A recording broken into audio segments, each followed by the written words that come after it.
what was it like in practice yesterday, just coming off that disappointing performance on Saturday? A lot to correct, so we did that in the meeting rooms, watched the film, did a lot of corrections. Came out to practice. Everybody was good spirits. We got the win, 12-0, and ready for this championship. Hopefully we'll be able to get the job done. Excited to get back home to Charlotte, see the family, and just ready to get after it. How much do coaches have to emphasize to you? Like, you guys won the game by 21 points.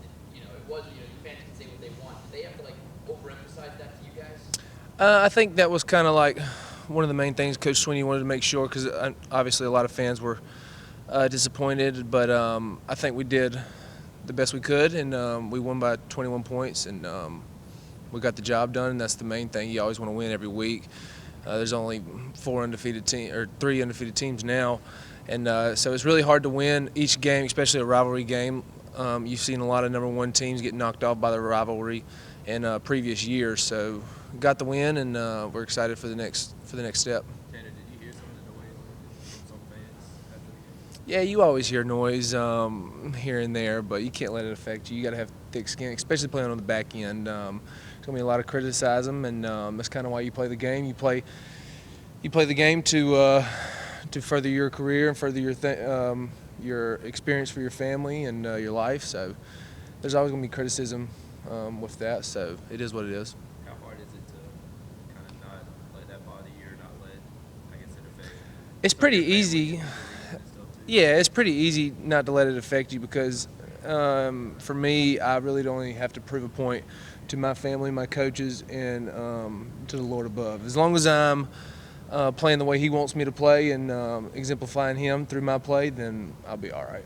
They kind of leave you and some of your teammates shaking your heads though a little bit when you go 12-0, come off a 21-point win over your rival, and you do hear that, hey, some of the fans aren't happy with us. You're never going to please everybody, and we know that, but at the end of the day, it's about what we do, not what everybody else does. So as long as we get the win, we're not really worried about what everybody else has to say. We know what we have to do week in and week out, and that's to get the win. At the end of the day, if you're more upset about how we win than if we were to lose, then that's okay with us. Dabo had kind of a rant against the fans a little bit during his Sunday teleconference. How much did you and your teammates maybe hear about that? If you did hear some of it or his thoughts, kind of what was your reaction to him kind of having your guys back, so to speak? That's just the passion he has for this team. We have a really special group of guys, and for people not to appreciate it in the moment, it kind of hurts him and it hurts us. But it is what it is at the end of the day. We know we have a special group, and we got a special core around us with all the assistants and the support staff, so we know what we have, and we're very appreciative. And if people can't see it on the outside, so be it. We know what we have. And You said your dad likes to critique your performance. What did he say to you after the game? he always asks if things were my fault, so that's always the first thing I step into the door. He's like, "Was that you? Was that you?" And I'll be like, sometimes I'll be like, "Yeah, Dad." Sometimes I'll be like, "Nah," but he was happy with it. He thought I played pretty hard. Things didn't go my way. I missed a few picks by like fingertips, and it is what it is. But he's always proud of me at the end of the night. What was the biggest thing that y'all saw on the film that needs to be corrected? Just the little things. So, give you an example. There was a run play. It went pretty good towards the end of the game. If one guy was across face, knowing his help's on the opposite side, then that's a 2-yard gain. Instead, it ends up being a 20-yard gain. So that's what people see at these explosive plays. It's just little things. So if there's a play where there's a really long pass and somebody didn't have their eyes on the right thing, or they had a different leverage outside instead of head up, or inside instead of head up, then it turns into a big play. So it's the little things that really hurt us this past game, and it's about 6 plays. So majority of the plays, I think we played 90 plays. So you think about it, 85 plays are really, really good. 5 plays are really, really bad. People see the bad plays, and that turns your averages, instead of like, say they had 1 yard per rush, turns into 3 to 4.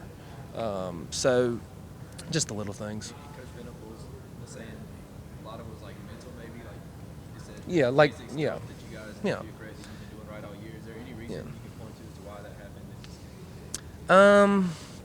They did a lot of tricky stuff, so it made you kind of second guess here and there. But I think all in all, just being able to trust the guys around you and trust what we've been doing is the main thing, instead of going back to what you thought previously. But every week is different, so every team is different. And I think some of the guys were going back to weeks before when we had certain things, and then that kind of hurt us a little bit. It makes you play a little softer, and you really got to just trust the plan. In my That ninja formation, I think that's what they're calling it. What specifically on that they want people to pick up huge gains? So that was like a one-on-one type deal. So Debo Samuel, one of the best players in college football, he had a one-on-one, and he had a lot of time back there, and things just didn't work out for us. I could have helped Kayvon a little bit more on that one, but it is what it is. I mean, you put a really good player against a really good player, one of them's going to win. You know, it rarely does nobody win, you know. But it just happened, one-on-one and a lot of field to cover, so just a hard play. Tanner, going ahead, they're coming back in 2 years removed, coming in here and upsetting you guys. Their offensive coordinators have changed, but their style is pretty much still the same. A lot of fluff and a lot of eye candy for you guys to pay attention to. How disciplined are you guys going to have to be? What have you seen on tape so far as compared to this? We're going to have to be really disciplined. They do a lot of trade shift motion, things of that nature, like a lot like Boston College did, and running downhill and play action passing. It's going to be very important for us to keep our eyes on our keys and understand where our help is, things like that. And I think it's going to be a really good challenge for us. They're a downhill running team. The running back's really good. They have some good big tight ends. I think one's like 280 or 285, something like that. So he's a big, stout guy. The quarterback's pretty good. So it's going to be a good test for us, and we're looking forward to it. How much does that loss kind of motivate you guys heading into this one? A lot, because a lot of guys played in that game, and I think we gave up like 500-something yards, which is not acceptable for us. And so we're excited for the challenge again, and see how it goes.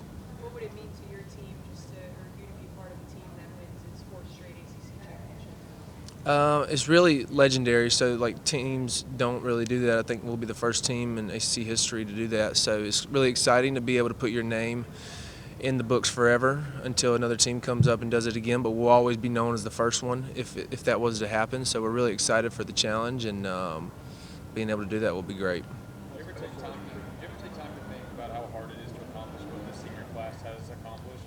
How much focus and energy you guys have put into all this? Yeah, I think the time really gets away from people. Being able to do that 4 years in a row, it just doesn't happen every day. So you really got to appreciate it in the moment and continue to strive to do more. I know we got a lot of goals left ahead of us, and just try to keep it going, and then let everything speak for itself afterwards. How special is it for you to go back close to home and play? It's really awesome. You get a lot of phone calls you're not really used to. A lot of people want tickets and things of that nature, and so you try to please everybody. But it'll be great to get home, get to see my exit going by towards Charlotte again. It'll be nice to see that.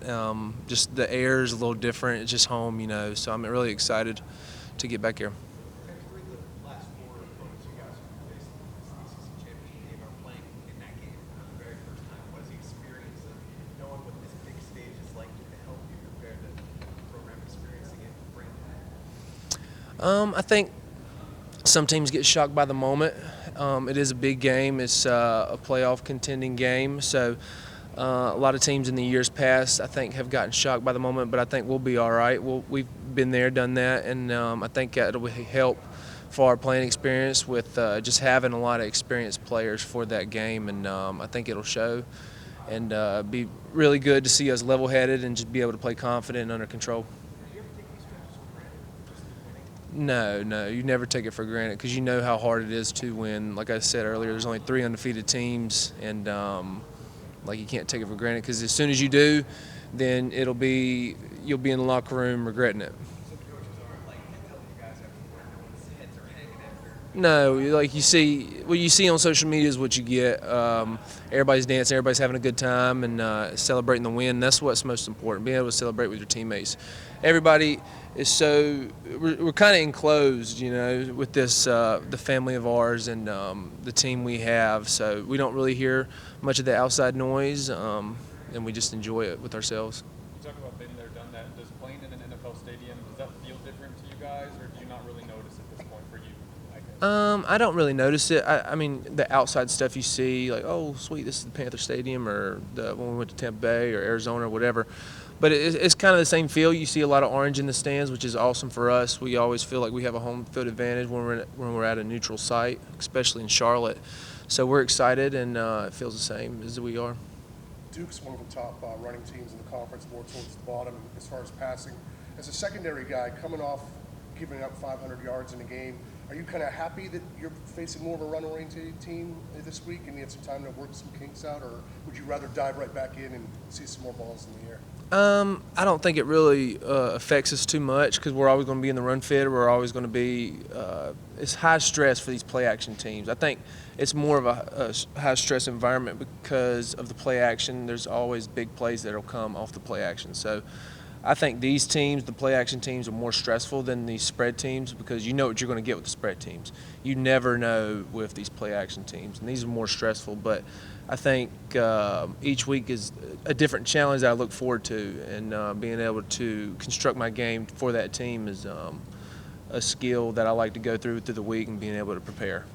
Going back to the fans and social media, I think your mom said that you got some nasty DMs. Yeah. Talking about one specific, or I got to take away her Twitter. That's the first thing I need to do. But, nah, I just read them out to her as a joke, thinking she think it's funny, and she definitely did not think it was funny. But it's no big deal. I always, if I see it, I'll always say thank you for the love and support. Hopefully I'll be able to get better from it. But it doesn't affect me. I know, like I said earlier, I know who I need to play for, and I know why I play. And it never really affects me, but it definitely affects her because she's like a mama cub and stuff like that. But I'm definitely taking her Twitter away.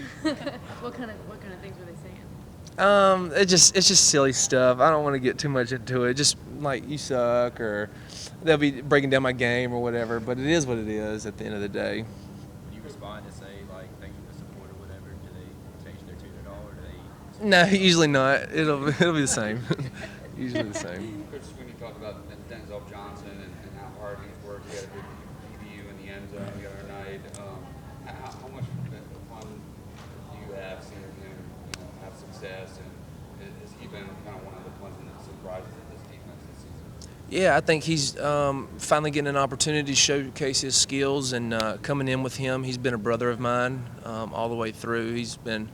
He comes home with me, we go fishing, all that good stuff. He's always been there for me. So he's one of my best friends on this team, and I'm blessed to come here and meet a guy like him. And seeing him reap the benefits of his work is awesome to see. I love every moment of it. I love seeing him make plays as much as I love making plays. So just being able to be there for him and see him grow as a player and as a man, it's been awesome. Yeah, you mentioned that when you guys make a mistake on the back end, it's pretty obvious and everybody can see it. At what point did you have to learn that, I guess people can see that and they're going to say stuff and that you've got to tune that stuff out? I'd say I learned at a young age.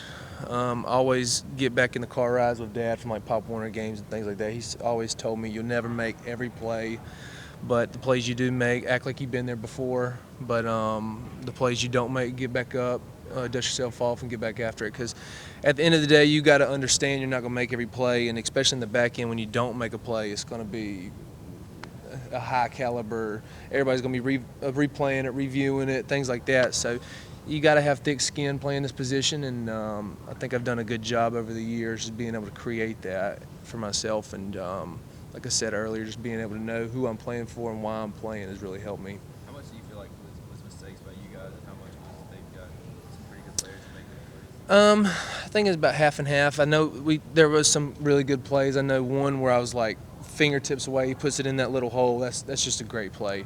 And some of them were bust, and you want to correct the bust, but just a few plays here and there. But like I said earlier, in total we did a really good job, and then you got 5 to 10 plays that are just really bad, and that's kind of like the rhetoric, you know.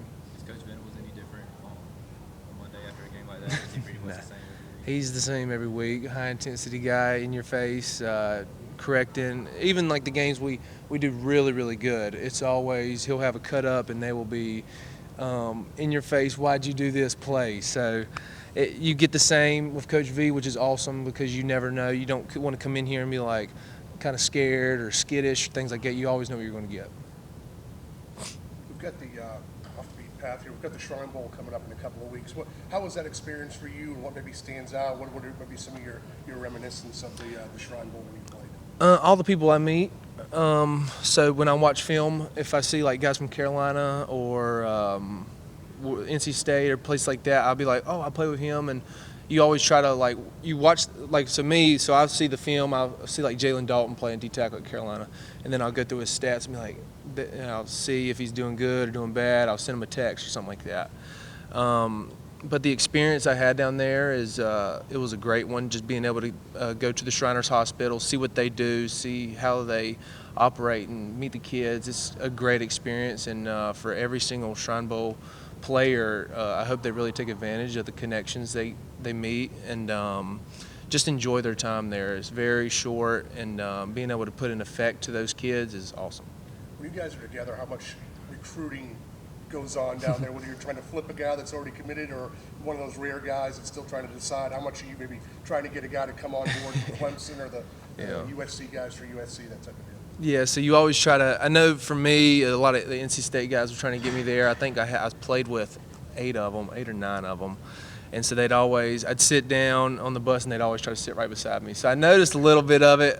We didn't have a lot of guys that weren't already committed or weren't already signed at the time. So it's hard to recruit because everybody knows where they're going, but I could definitely get a sense from those NC State guys. But I was like, you know what? Nah, I'm a Clemson guy through and through. Thanks a lot, man.